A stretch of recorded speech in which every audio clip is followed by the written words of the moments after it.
అనుకున్నామని జరగవు అన్ని, అనుకోలేదని ఆగవు కొన్ని, జరిగేవల్లి మల్చికని అనుకోవడమే మనిషి పని.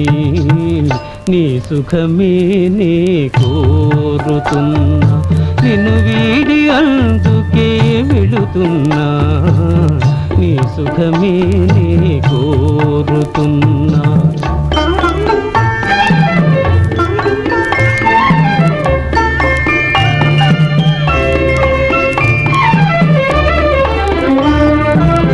పసి పాపవలే ఒడి చేర్చినాను, కను పాపవలే కాపాడినాను, గుండెను గుడిగా చేశాను.